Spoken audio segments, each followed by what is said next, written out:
Edgar Cayce, the sleeping prophet, a man who claimed no special abilities, yet lay down on his couch and spoke of things beyond the veil. Cayce's words, recorded in thousands of readings, touched upon health, reincarnation, and even glimpses into the future. Many of his predictions, once dismissed as outlandish, have come to pass. But some of his most intriguing pronouncements center around a land far from his American home, China.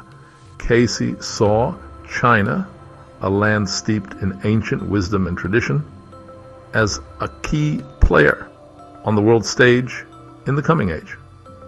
He didn't just predict its economic and political rise, something many analysts now take for granted. No, Cayce went further. He spoke of a spiritual awakening, a transformation that would position China not just as a global superpower, but as a beacon of light for a troubled world. This prediction, made decades ago when China was a very different place, might seem surprising, even outlandish, to some.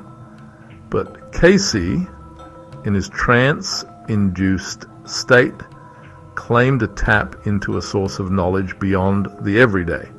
He spoke of civilization shifting westward, of spiritual truths finding fertile ground in the east.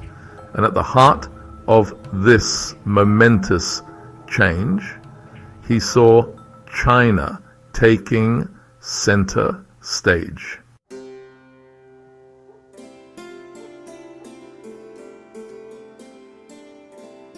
For centuries, the West, with its Judeo-Christian heritage, has been seen as the wellspring of spirituality. But Cayce saw a different trajectory, a gradual shift eastward, with China at the forefront. He believed that the ancient wisdom of the East would re-emerge, offering a different perspective on life's big questions. Cayce wasn't suggesting that China would adopt Christianity as the West has known it. He saw China embracing love, compassion, and service, weaving them into their society. This spiritual awakening would permeate every aspect of Chinese life. It was a vision of a society where spiritual values were lived. This eastward shift of spiritual influence was part of a larger cycle, a cosmic dance. He saw civilizations rising and falling, each contributing their unique gifts. And in this grand scheme, it was China's turn to shine, offering its wisdom to a world in need.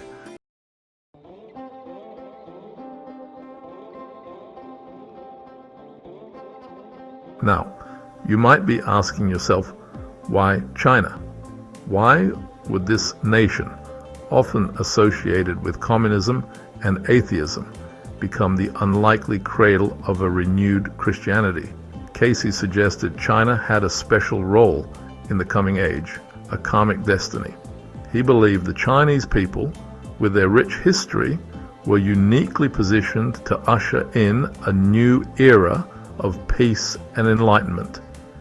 Cayce's prediction wasn't just about religion, it was about a shift in consciousness, a global awakening to a more compassionate and interconnected way of being. He saw China, with its ancient wisdom traditions and its growing influence, as a catalyst for this transformation. This spiritual awakening, as Cayce described it, wouldn't happen overnight. He cautioned that it would be a gradual process, unfolding over generations. However, he believed that the seeds were being sown in the present, that a subtle shift was already underway. Today, as we witness the social and political upheavals in the West, as we grapple with existential threats like climate change and global inequality, Cayce's predictions about China's spiritual awakening take on a new urgency. Could it be that this ancient land, once dismissed by some, holds the key to a brighter future for humanity Could China, the sleeping dragon, be on the verge of awakening to its spiritual destiny?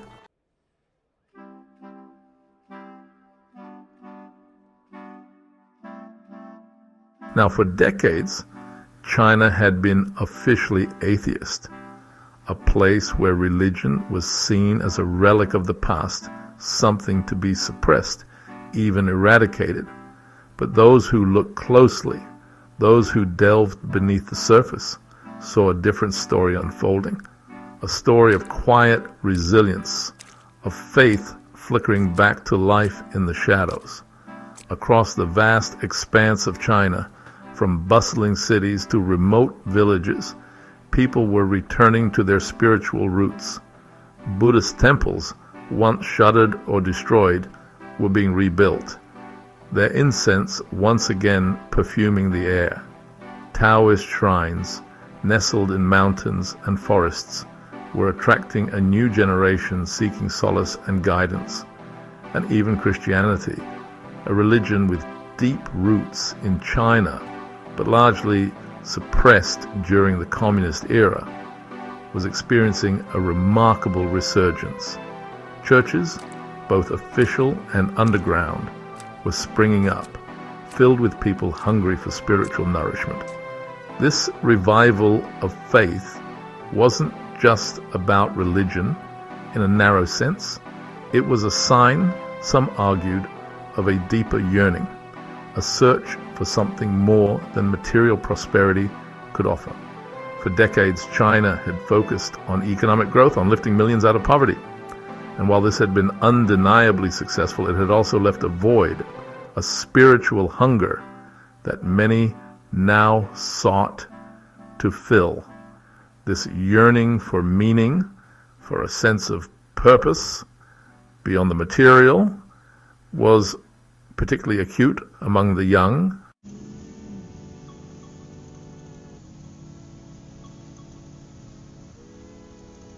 Beyond the material, the Chinese search for meaning in a modern world. See, unlike their parents and grandparents who had endured hardship and upheaval, this new generation had grown up in a time of relative peace and prosperity. They had known nothing but economic growth and opportunity. But amidst this abundance, many felt a sense of emptiness, a lack of direction. They had everything money could buy, but something was missing. This spiritual vacuum, this longing for something beyond the material, wasn't limited to China, of course. It was a global phenomenon, particularly prevalent in societies that had achieved a certain level of affluence. But in China, with its ancient spiritual heritage, the search for meaning took on a particular urgency. Some turned to traditional practices like Buddhism, Taoism, and Confucianism, finding solace in the wisdom of their ancestors. Others embraced New Age spirituality, yoga, meditation, anything that promised inner peace and fulfillment. And still others, perhaps surprisingly to some, found themselves drawn to Christianity, a religion they had been taught to view with suspicion. This wasn't the Christianity of their grandparents' generation, often associated with foreign imperialism and cultural imposition. This was a new kind of Christianity, more attuned to Chinese culture and values, more focused on personal experience and social justice. It was a Christianity that spoke to the anxieties of a rapidly changing world, offering hope, purpose, and a sense of belonging.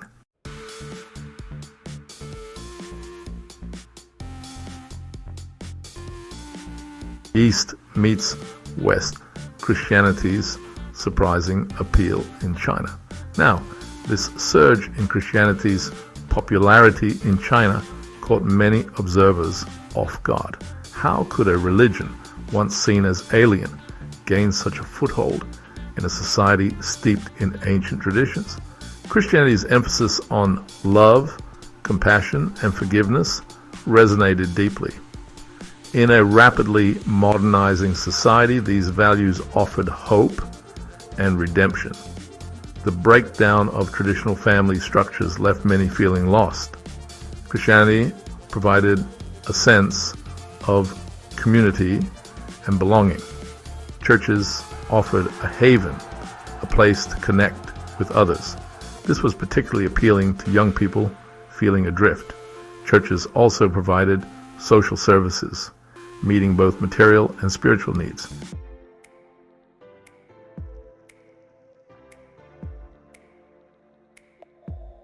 A different path, blending ancient wisdom with Christian ideals. But this burgeoning Chinese Christianity wasn't simply a carbon copy of its Western counterpart.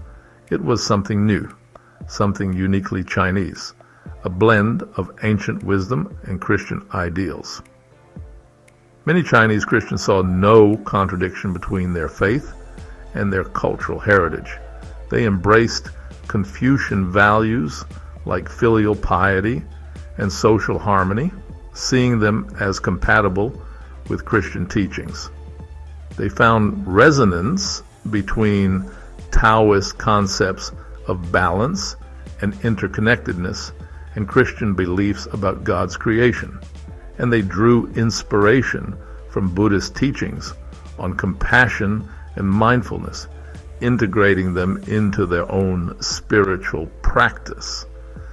This blending of traditions, this willingness to find common ground between East and West, was perhaps the most striking aspect of China's spiritual awakening.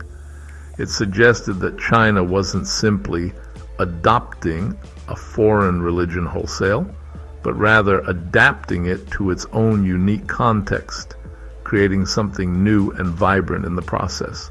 This fusion of East and West, this synthesis of ancient wisdom and modern ideals, was a powerful testament to the human spirit's capacity for adaptation and renewal, and it offered a glimmer of hope that perhaps, just perhaps, China might indeed hold the key to a brighter future for humanity.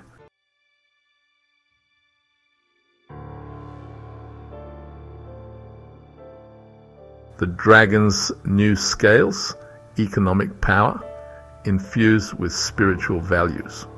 Now, as China's economic might grew, so too did its influence on the world stage. But this wasn't just about military power or political clout. This was something different. This was about soft power, the power of ideas and values, the power to inspire and lead by example. And at the heart of this soft power, some argued, was China's burgeoning spirituality. This wasn't about China imposing its beliefs on others. It was about something more subtle, more organic. It was about the way China conducted itself in the world, the values it promoted, the vision it offered. For years, many in the West had viewed China's rise with a mixture of awe and apprehension. They marveled at its economic miracle, its ability to lift millions out of poverty in the span of a generation. But they also worried about its authoritarian government, its human rights record, its growing military might. What if, some wondered, China's newfound power came at the expense of freedom and democracy? What if its economic success only fueled its ambition to dominate the world? But others saw a different possibility, a more hopeful scenario. What if, they asked, China's economic power was tempered by its spiritual awakening?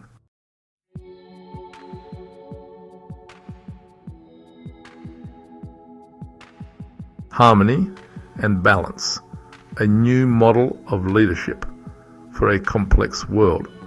At the heart of many Eastern traditions is the concept of harmony. Harmony between humans and nature. Harmony between the individual and the community. harmony between the material and the spiritual. This emphasis on balance contrasts with the West's focus on individualism and competition. China, with its history of seeking harmony, offers a new model of leadership based on cooperation and mutual respect. This isn't about dictating terms, but leading by example, demonstrating that economic success and spiritual values can coexist. This message resonated with many, especially in developing countries wary of Western globalization. They saw in China a model prioritizing social harmony and environmental sustainability, drawn to China's emphasis on dialogue, cooperation, and mutual respect.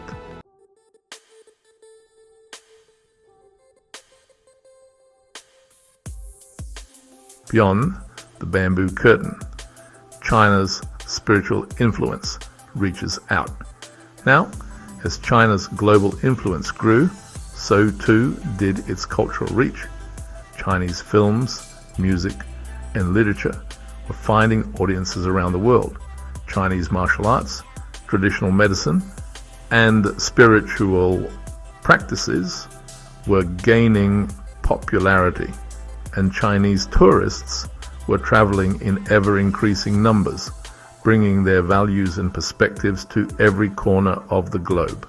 This cultural exchange, this cross-pollination of ideas and traditions, was creating new opportunities for understanding and cooperation. It was breaking down stereotypes and building bridges between people from different cultures and backgrounds.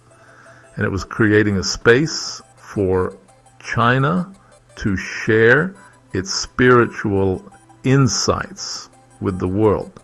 This wasn't about proselytizing or conversion. It was about offering a different way of seeing the world, a different way of being in the world. It was about sharing the wisdom of ancient traditions that emphasized balance, harmony, and interconnectedness. Now, some might dismiss this as wishful thinking, a naive belief in the power of spirituality to change the world, but others saw it as a sign of hope, a glimmer of light in a world often shrouded in darkness. They saw in China's spiritual awakening the potential for a more peaceful, just, and sustainable future for all.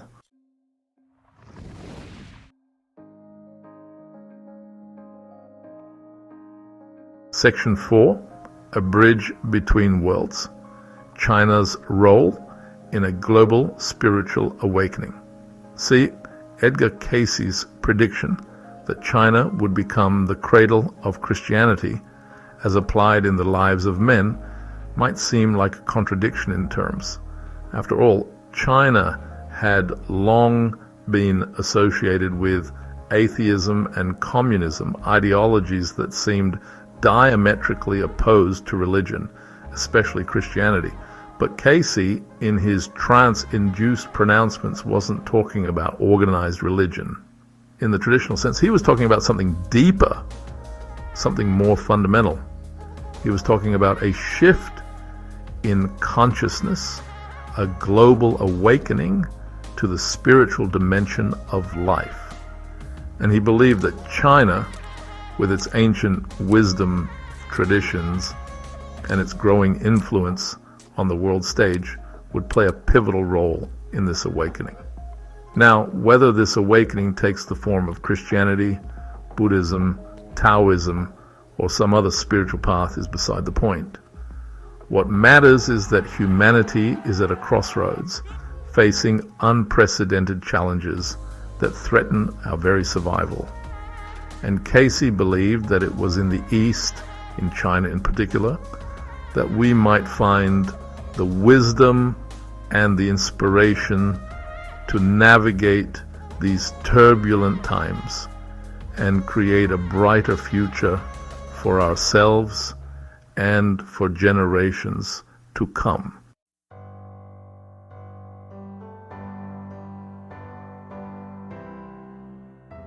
Section 1. The challenge within, corruption, inequality, and the search for a moral compass. Even as China experienced a spiritual resurgence, it grappled with corruption and a widening gap between rich and poor. Could China reconcile its economic ambitions with its spiritual aspirations? Only time would tell.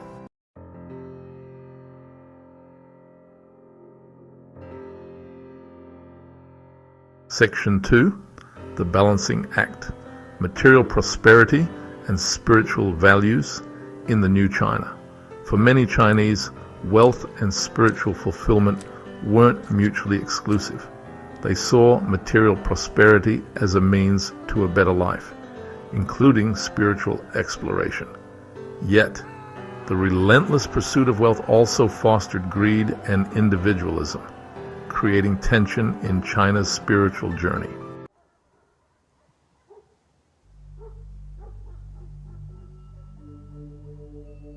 As China's global influence expanded, so did scrutiny of its actions. Critics argued that China's assertive policies and human rights record contradicted its message of harmony. This paradox undermined China's efforts to build soft power based on shared values.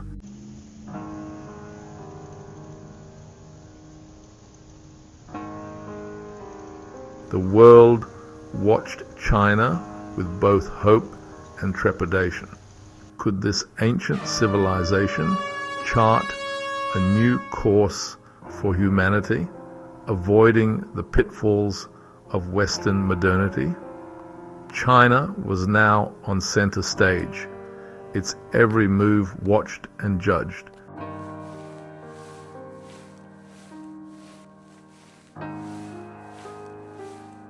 Edgar Cayce's prediction of China as a spiritual beacon was a challenge, not a guarantee. The outcome depended on China's choices and the values it embraced.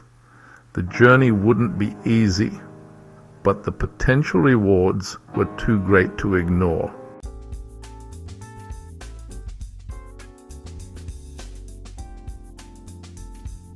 The Great Unfolding, signs of a spiritual shift within China.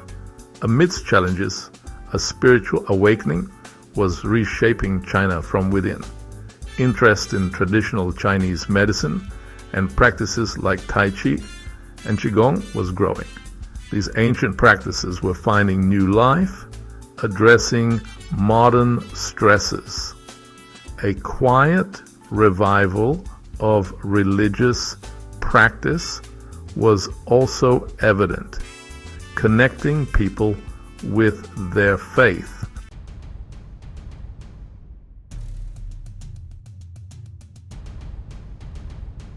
A new generation, a new consciousness, young Chinese shaping the future. China's youth, tech-savvy and globally connected, yearned for more than material success. They were open to new ideas, questioning authority, and drawn to spirituality for personal exploration. This generation blended ancient wisdom with modern insights, creating a new kind of spirituality. They were the leading edge of a spiritual evolution, shaping China's future.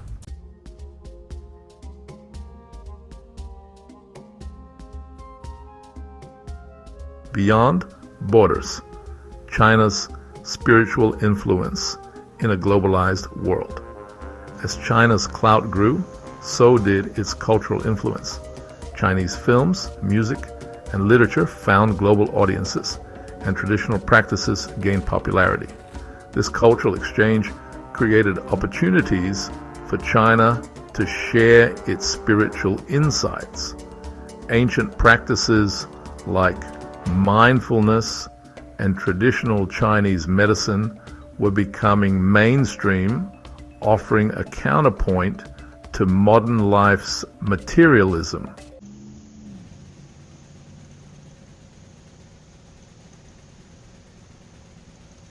A time of testing. Can China be both powerful and enlightened? The world watched, questioning if China could balance power and enlightenment. Edgar Cayce's vision of China as a spiritual leader was a possibility, not a certainty. The choice was up to the Chinese people and the world to determine if this vision would come to pass.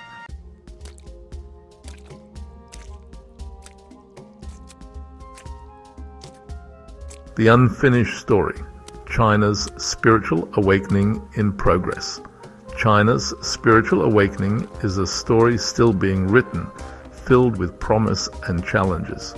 Cayce spoke of a gradual process, marked by progress and setbacks.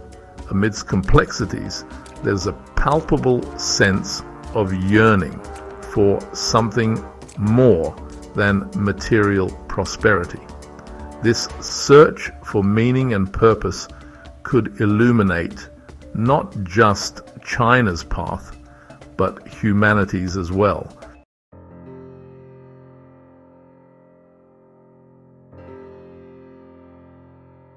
A global tapestry, weaving together the wisdom of East and West. The outcome of China's spiritual awakening depends on its choices and global engagement. The world needs China's ancient wisdom and emphasis on harmony and balance. China could be a bridge between East and West, a catalyst for global awakening. As Edgar Cayce reminds us, tomorrow China will awake, and its awakening could illuminate a brighter future for all.